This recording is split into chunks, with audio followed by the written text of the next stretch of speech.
ఏ age వరకు సహజంగా pregnancy వచ్చే అవకాశం ఉంటుంది? ఈ మధ్య కాలం చాలా మంది లేట్గా మ్యారేజ్ చేసుకుంటున్నారండి. కెరియర్ రీజన్స్ వల్ల, జాబ్ వల్ల, లేకపోతే ఫైనాన్షియల్గా సెటిల్ అవ్వాలనో, లేకపోతే రైట్ పర్సన్ దొరకలేదనో, సో వేరియస్ రీజన్స్ వల్ల లేట్గా మ్యారేజ్ చేసుకుంటున్నారు. అండ్ వాళ్ళకి వచ్చే ఆబ్వియస్ క్వశ్చన్ ఏంటి అంటే, ఎంత ఏజ్ వరకు మేము న్యాచురల్గా ట్రై చేయొచ్చు, లేదు మనం ఈ పర్టికులర్ ఏజ్ వచ్చాక వేరే ట్రీట్మెంట్ ఖచ్చితంగా తీసుకోవాలని ఏమన్నా ఉంటుందా అనే దాని గురించి ఈరోజు డిస్కస్ చేద్దాం. సో యూజువల్లీ మనకి ఫర్టిలిటీకి సంబంధించి ఏజ్ చాలా చాలా ఇంపార్టెంట్ అండి. It is one of the most important predictors of fertility అని చెప్పొచ్చు.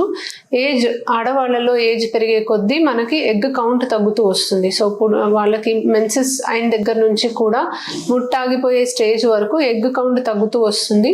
ఎగ్ కౌంట్ బాగా ఇంకా అసలు లేనప్పుడు యూజువలీ మెన్సెస్ ఆగిపోతుంది. So menopause age around 50 years వచ్చేపాటికి అండాశయాల్లో అసలు ఎగ్స్ ఉండవు కాబట్టి వాళ్ళకి మెన్సెస్ అనేది కూడా ఆగిపోతుంది. సో సిమిలర్గా మనకి 20 to 30 years మధ్యలో ఎగ్ కౌంట్ అనేది బెస్ట్ ఉంటుంది, హైయెస్ట్ ఉంటుంది కాబట్టి ప్రెగ్నెన్సీ వచ్చే ఛాన్సెస్ కూడా మ్యాక్సిమం ఉంటుంది. 30 దాటిన దగ్గర నుంచి కూడా ఎగ్ కౌంట్ బాగా తగ్గిపోతుంది. అండ్ ఆల్మోస్ట్ 40 yearsకి వచ్చేపాటికి వాళ్ళకి లైఫ్లో ఉన్న ఎగ్స్లో ఓన్లీ 4% ఎగ్స్ మిగులుతాయి అన్నమాట.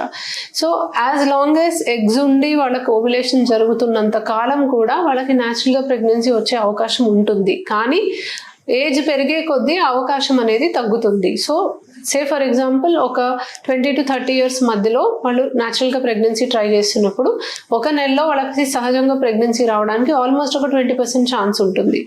అది 30 to 35 years మధ్యలో 10-15%కి తగ్గుతుంది. అండ్ 40 years దాటిన తర్వాత ఒక 5% ఛాన్స్ మాత్రమే ఉంటుంది. సో మీ లేడీస్కి పెద్ద మనిషి అయిన దగ్గర నుంచి ముట్టాగిపోయే వరకు కూడా సహజంగా ప్రెగ్నెన్సీ వచ్చే అవకాశం అయితే ఉంటుంది. కానీ వయసు పెరిగే కొద్దీ ఆ అవకాశం అనేది తగ్గుతుంది. సో యూజువల్లీ 40 years దాటిన వాళ్ళకి న్యాచురల్గా ట్రై చేయండి, మీకు ఇంకా టైం ఉంది అని అయితే యూజువల్లీ చెప్పమండి. వీళ్ళకి యూజువల్లీ ట్రీట్మెంట్సే సజెస్ట్ చేస్తాం.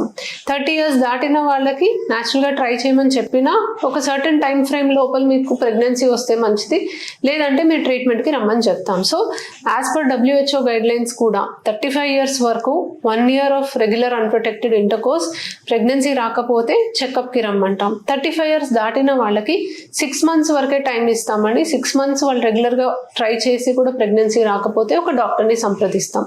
సో దీన్ని బట్టి అర్థమైంది ఏంటి అంటే, మెన్సెస్ వస్తున్నంత కాలం ఒక లేడీకి ప్రెగ్నెన్సీ వచ్చే అవకాశం అయితే ఉంటుంది, బట్ ఛాన్సెస్ ఏజ్ని బట్టి మారుతూ ఉంటుంది. సో ఐడియల్లీ 30 years లోపల ప్రెగ్నెన్సీ ప్లాన్ చేసుకుంటే వాళ్ళకి న్యాచురల్గా ప్రెగ్నెన్సీ వచ్చే అవకాశం ఎక్కువ ఉంటుంది.